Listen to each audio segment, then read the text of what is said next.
Part 1, Shadows of the Past. A sudden dizziness overwhelmed me. The world spun violently, and my breath hitched. I clutched my head as nightmarish images surged through my mind, flashes of horror that made my blood run cold. A pair of bloodshot eyes stared at me. My brother. You have to be careful of him. The voice was a whisper, yet it thundered in my ears. Then the scene shifted. My parents. Lifeless faces frozen in expressions of sheer terror. Don't trust Fiona Hartt anymore. A sickening chill crawled up my spine. The memories crashed into me like tidal waves, battering against my last shred of sanity. I squeezed my eyes shut, willing the darkness away, but it refused to fade. Then came another vision. A tangled mess of limbs. An adulterous couple on a bed, gasping and writhing in the dim light. Fiona. Her sickly sweet voice echoed through my head. Your brother was still thinking about you when he died. Not like your parents. A deafening bang. And then, nothing. My vision burned. Rage consuming me from the inside out. Fury so intense it felt like my tears would turn to blood. Brother. Mom. Dad. I finally see it now. I see her for who she truly is. But it's too late. Too late. A sharp voice snapped me back to reality. Hey. What's wrong with you? Are you tired from walking? A hand lightly shook my shoulder, dragging me back to the present. I blinked rapidly, disoriented. The voice was nasal and slightly shrill.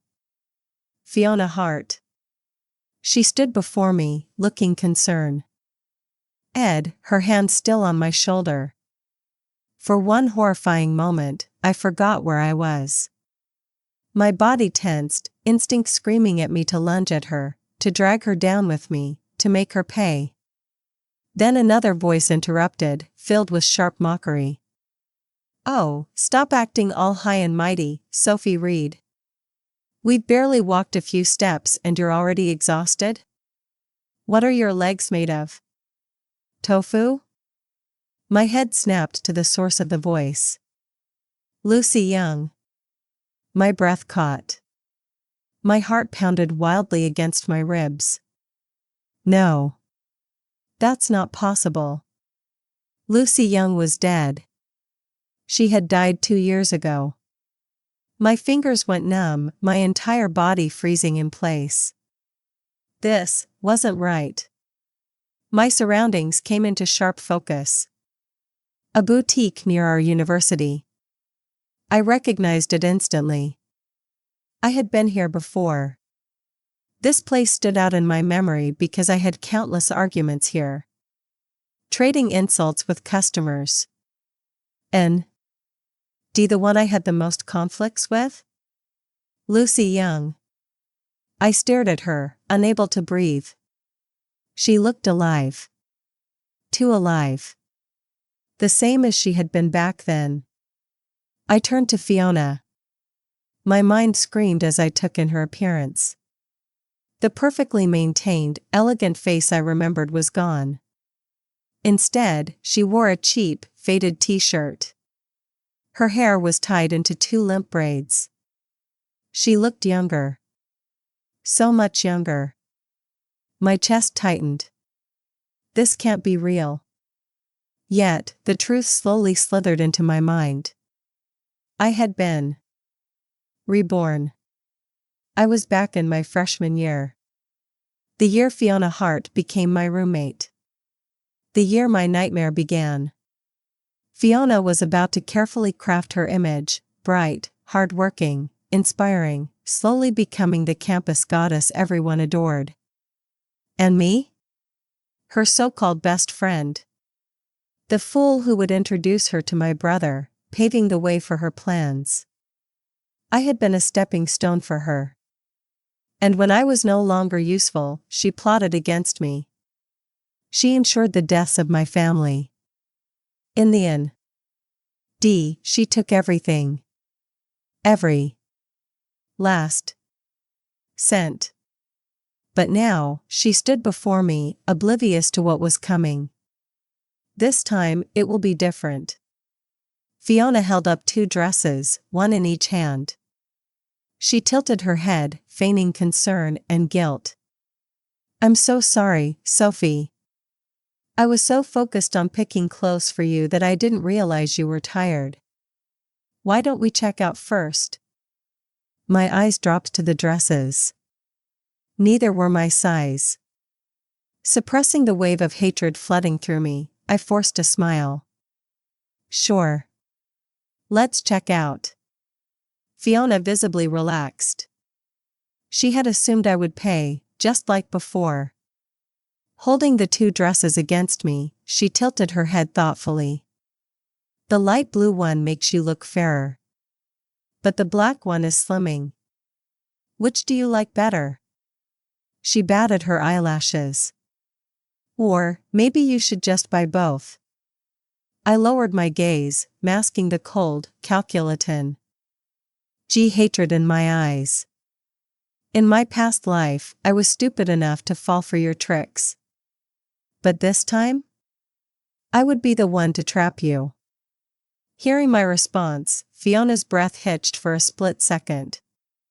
But she quickly composed herself, flashing a bright, innocent smile. All right. Let's get both. She handed the dresses to Lucy, who swiftly snipped off the tags, rolling her eyes at me before exchanging a glance with her coworker. Their look screamed. Look at this dumb rich girl getting scammed. Her fingers tapped briskly on the register. That'll be $119,800. You can scan the QR code here. Fiona leisurely sank into the store's plush sofa, admiring her freshly done nails. Not even the slightest intention of paying. I smiled. This was my fault. I had spoiled this greedy little snake. I came from a wealthy family. My friends and I never cared about price tags when exchanging gifts. That's why when Fiona Hartt traded a hand-woven grasshopper for a designer handbag worth thousands, even questioned it. That grasshopper had been stored in a Tiffany crystal box, which was placed in the most prominent spot on my bookshelf. Fiona must have laughed at me every time she saw it. But I wasn't that girl anymore. Tossing out a casual, I need to take a call, I stepped out of the store, flagged rideshare, and left without looking back. Without me footing the bill, that $119,800 was bound to cause a spectacle between Fiona and Lucy. I could already imagine the drama unfolding in the store. And this was just the beginning. Part 2, the first strike. Back at campus, I wasted no time. My first goal was clear. I needed to get away from Fiona before she could sink her claws into me again. I strode through the campus halls, my mind already crafting my next move. The student advisor's office wasn't far, and within minutes, I was standing outside Professor Lisa Evans' door. Lisa had always been fond of Fiona. She believed in helping students from humble backgrounds and saw Fiona as a shining example of a hardworking girl climbing her way to success. In my past life, she had defended Fiona at every turn, even when the truth was clear. But this time? I wouldn't let her dismiss me. Taking a deep breath, I knocked. Come in, Lisa's voice called. I stepped inside, schooling my expression into one of nervous hesitation. Lisa looked up from her desk, giving me a polite smile. Sophie, what can I do for you? I swallowed, my voice deliberately small. Professor Evans, I need to request a dorm transfer. Lisa's smile faltered. Sophie, you know the school has strict rules about dorm assignments. Changes aren't allowed unless there's a serious reason. I lowered my gaze, fidgeting with the hem of my sleeve. I do have a reason. But it's hard to talk about. Lisa's brows furrowed. My vegan left room for speculation, exactly as I intended. She leaned forward, concern evident in her eyes. What's going on? She asked gently. Before I could respond, the office door burst open with a loud bang. Sophie Reed, give me back my money. The voice was sharp, angry. I turned, already knowing what I'd see. Lucy Young. She stormed into the office, fury etched across her face. In her hands were the 2 dresses Fiona had tried to make me buy. Behind her, a dozen students crowded at the doorway, drawn by the commotion. Whispers began to spread. Perfect. I kept my expression calm as Lucy slammed the dresses onto Lisa's desk, making the professor flinch. Professor, you need to do something about your students. Lucy snapped.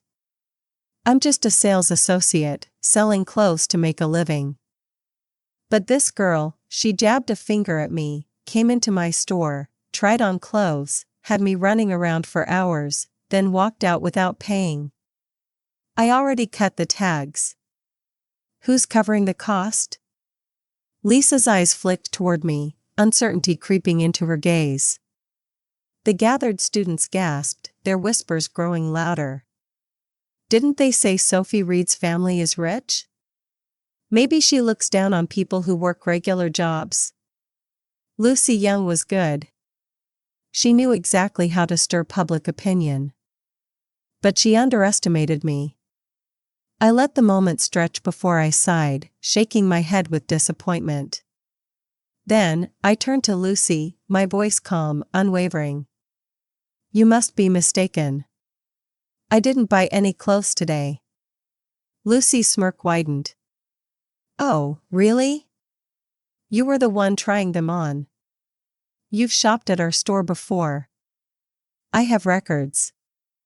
I arched a brow. Records? Then surely you can prove that I was the one who paid? Lucy faltered for a second but quickly recovered. Your friend. Dee picked them for you. If she doesn't have the money, of course, I'd come to you. You always pay for her, don't you? Her voice rang through the office, ensuring everyone heard her logic. But logic wasn't on her side today.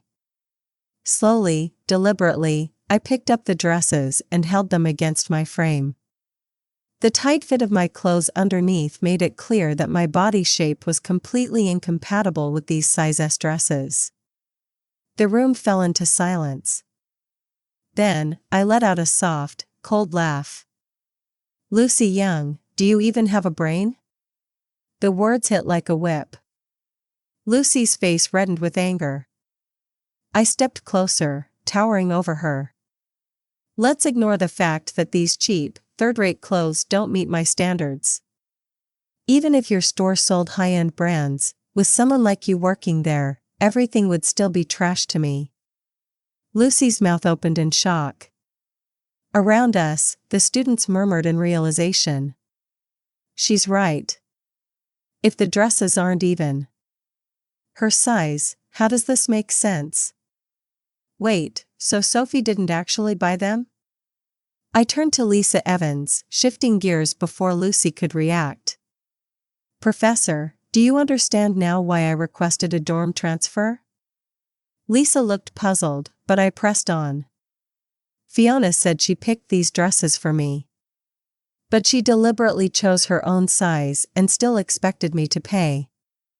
I met Lisa's gaze, my voice calm but razor sharp. Of all the clothes I've paid for in the past, who actually wore them in the end? Lisa's lips parted slightly, realization dawning. Lucy, sensing she was losing, tried one last attempt. Maybe you didn't buy these, but don't act like you're some innocent victim. Didn't you always shower Fiona with gifts? Doesn't that mean you were fine with it? I exhaled sharply, turning back to the growing crowd.